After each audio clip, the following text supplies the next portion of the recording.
नदीकाठ नेहमीचाच, पण आज मुलीसारखा मुक्का वाटणारा. खरेच आज नदीतीरी कोणीच नव्हती. ती शांतता तिला बरी वाटली. 2 मिनिटे तिने वाळूत पाय रुतवले, डोळे मिटून लांब श्वास घेतला. डोळे उघडल्यावर तिला दूरवर नीट काढून ठेवलेल्या चपल्या दिसल्यात. ती भयंकर दचकली. चिंगी कुठे? पसरट किनाऱ्यावर तिने 2-4 चक्रा मारल्यात, पण कोणीच दिसले नाही. या एवढ्याशा जीवाने उडीबिडी मारली की काय नदीत? तिच्या काळजाने पाणी पाणी झाले.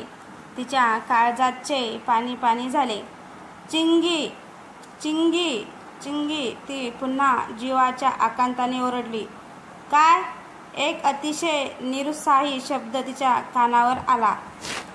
पलीकडच्या उंचवट्यावर पायाभोवती हात गुंडाळून चिंगी बसली होती. तिची 7 वर्षाची इवली छोकरी सगळ्या गोंडस गुलाबी भावनांची वळकटी बांधल्यासारखी. त्या दोघी प्रचंड अस्वस्थ होत्या.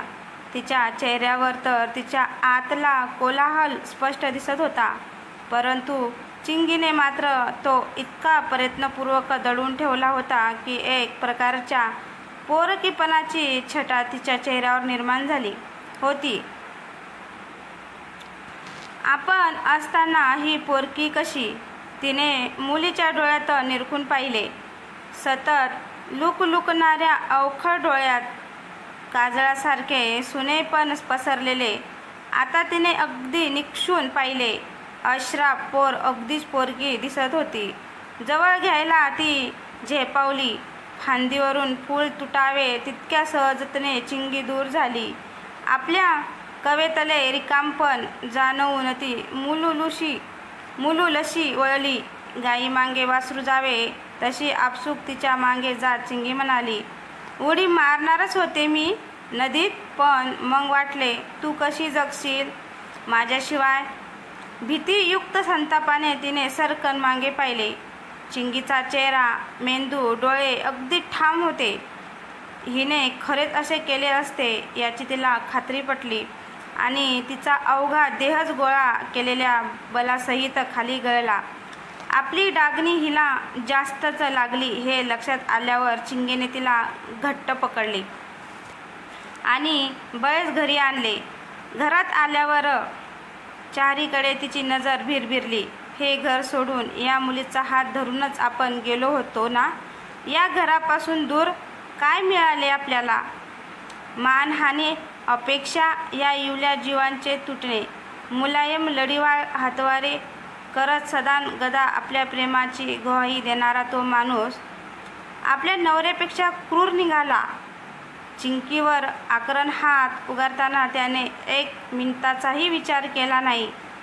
त्या आघाताने ती पोर निशब्द होऊन बसली. साधारण वर्षभरापूर्वीची गोष्ट.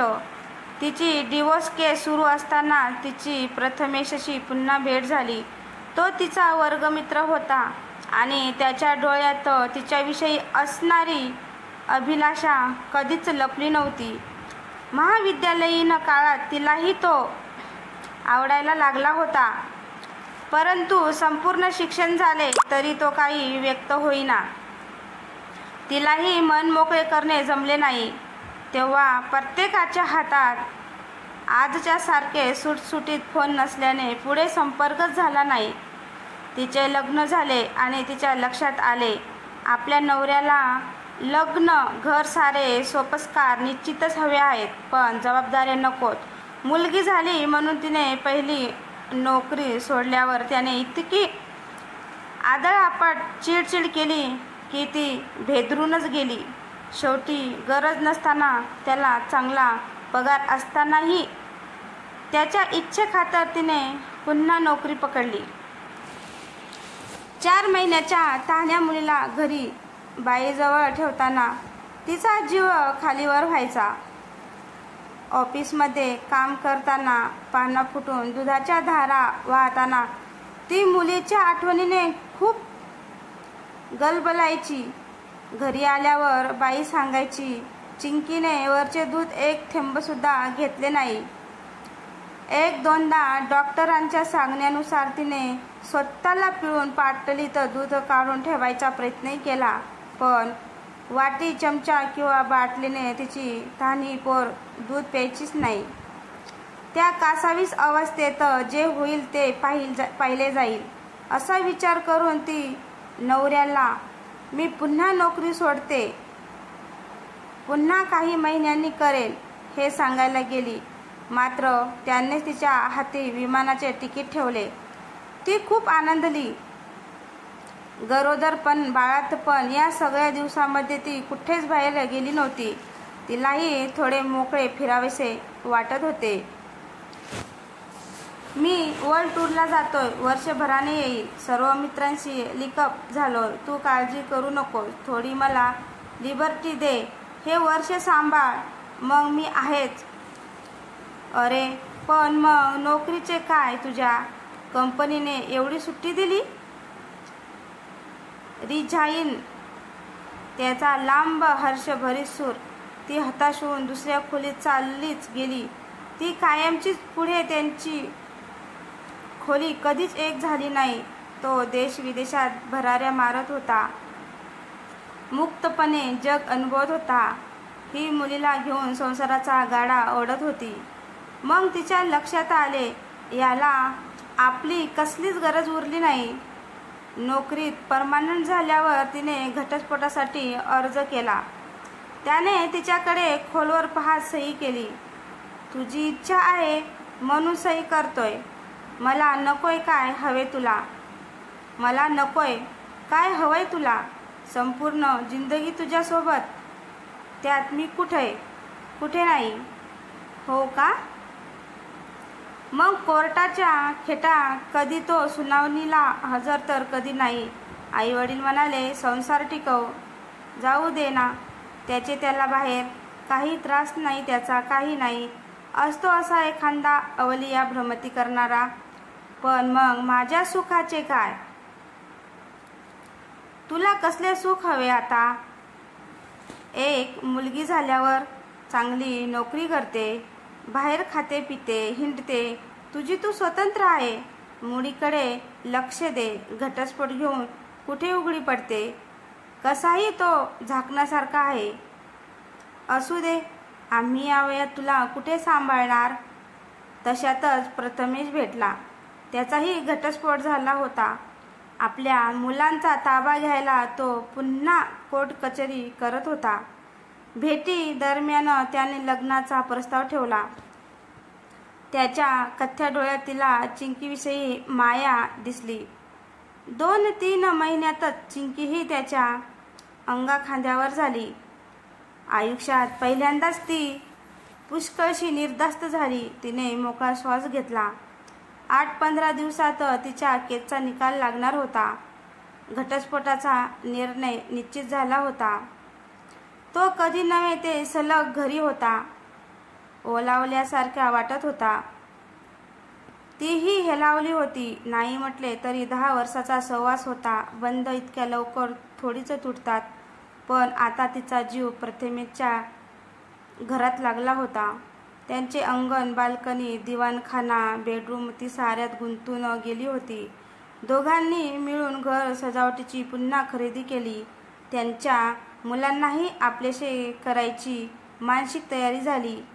मुले सरमिसळायला हवीत म्हणून ते मुलांना ठरवून एकत्र आणू लागले. त्या दिवशी छान खेळत होती मुले. मुलांनी हट्ट केला म्हणून प्रथमेश आईस्क्रीम आणायला गेला. ती मुलांचा दंगा पाहत होती. चपलांची फेकाफेकी सुरू होती. ती रागवलीही. मुले एकमेकांच्या मूडमध्येच नव्हती. प्रथमेश यायला आणि चिंकीच्या हातातली चप्पल त्याला लागायला एकच वेळ झाली. ती एकदम धावणार, चिंकीला सॉरी म्हणायला लावणार. तोच त्याने चिंकीला खेचले, भिंतीत दाबले आणि गरागर डोळे फिरवत तार स्वरात ओरडला, हरामखोर, फुकटात येतात का वस्तू? शर्ट खराब झाला ना माझा, आणि ही मोजडी मी जयपूरहून आणली, सालीने तोडून ठेवली. तुझ्या बाप्पासारखा उंडारतो का मी? मेहनतीचा पैसा आहे माझा. अरे पण आता ती बाब तर तुला समजते ना. तिचे शब्द हवेतच विरून गेले, कारण अजूनही चिंकी तशीच भीतीत दबून होती. तो तिला अधिकाधिक द्वेषाने आवळत होता. ती मुलीच्या संरक्षणासाठी वेगाने झपावली. प्रथमेश, इतके ओरडण्याचे काम नाही, सोड तिला. मुलींशी असे वागतात का? तो गर्रकन वळला. उलट्या हाताने तिच्या तोंडात मारत किंचाळला. मला उलटून बोलते? कवडीचे संस्कार दिले नाही पोट्टीला. हे त्या हिंडणाऱ्याचे घर नाही बेताल वागायला. इथे माझ्या मर्जीनुसार राहावे लागेल. दोघीच्याही मनाला फार धक्का बसला होता. प्रचंड हादरून ती मुलीसकट बाहेर पडली. या कोवळ्या 7 वर्षाच्या मुलीला तिच्या नवऱ्याने कधीच मारले किंवा रागात बोलले नव्हते.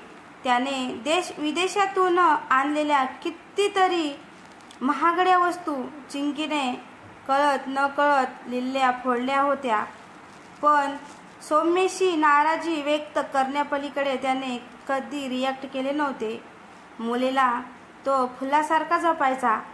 आपल्या वडिलांविना होणारा आईचा त्रागा, एकटेपणा बघून चिंकीचं कित्येकदा त्यांच्याशी नीट बोलायची नाही, पण त्याने कधीच आवाज वाढवला नव्हता. ती त्याला टोचून म्हणाली होती, मुलीला जवळ ठेवायला फार मधुर वागतोस रे तिच्याशी. नुसते गोड बोलून होते का? मुलीला जवळ ठेवायला कशाला? मुलगी माझीच आहे. अच्छा. अनेक विचार डोक्यात येत होते. जुने संभाषण आठवत होते. भांबावल्यासारखी ती रस्त्याच्या मधोमध उभी राहिली. चिंकीने शांतपणे तिच्या पर्समधून मोबाईल काढला, नंबर फिरवला. 15 मिनिटातच तो आला. त्याने चिंकीला घाईघाईत विचारले, काय झाले बेटा? चिंकी शांतपणे म्हणाली, काही नाही रे बाबा, आईला लागले जरा.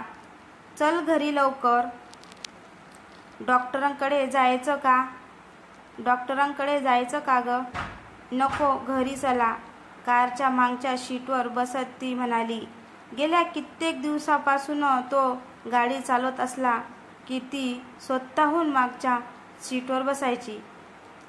त्याच्याशी कुठला संपर्क तिला नको वाटायचा. प्रथमेश सोबत असला की मात्र ती हक्काने समोर बसायची. तो गाणे गुणगुणत असला की त्याच्या हातात हात देत बोलायची. जीवन कसे सुंदर सुंदर वाटत होते त्यांच्यासोबत. बाबा, मी तुझ्याजवळ बसू का? घरी गेल्या गेल्या मुलीने विचारले. हो का नाही, पण आधी सांग, तुला आणि आईला काय झालंय? काही नाही रे, खरंच बेटा, बाबापासून काही लपवायचं नसते. तुला वाटेल तेव्हा सांग, पण नक्की सांग. हो रे. ती आतून ऐकत होती. आपली छोटीशी मुलगी किती विचलित आहे हे तिला माहिती होते. तरी ती पोर प्रथमेशने केलेल्या तमाशाविषयी एकही शब्द बोलत नव्हती. आपल्या मुलीने बोलावे, मन मोकळं करावे असे तिला सारखे वाटत होते. पण त्या दिवसापासून चिंकी खूप अंतर्मुख आणि दुःखी झाली. तिने ठरवले, चिंकीसाठी येथेच राहायचे. मुलगी येथे संपूर्ण सुरक्षित आहे. आपल्याला सुसंसार सुख, नवऱ्याचा सहवास मिळो अथवा न मिळो, भांडण अट्टाहास करायचा नाही. त्यानंतर बरेचदा प्रथमेशने तिला भेटायचा प्रयत्न केला. आपल्या प्रेमाची आटोकाट कबुली दिली. त्यावेळी किंचित तिचे मन त्याच्याकडे झुकायचे. ते तेवढाच वेळ. घरी येऊन चिंकीचा अस्राप अबोल चेहरा पाहिला की तिला खूप वाईट वाटायचे. ती आपल्या खोलीत स्वतःला चिनवून घ्यायची. नवरा असला की तो चिंकीच्या कॅशिओवर गाणे शिकवत राहायचा. एक प्यार का नगमा है, जिंदगी और कुछ भी नहीं, तेरी मेरी कहानी है. डिवोर्स नाही घ्यायचा, ती पटकन बोलली. तो तिच्याकडे थपकून पाहत असतानाच ती तिच्या खोलीत लुप्त झाली. तो त्याच्या खोलीत पलंगावर चिंकी गाढ झोपली होती. तर मित्रांनो, तुम्हाला ही कथा कशी वाटली? कथा आवडल्यास लाईक, कमेंट, शेअर करायला विसरू नका. तसंच आपल्या चॅनलवर कोणी नवीन असेल तर चॅनलला सबस्क्राईब करा.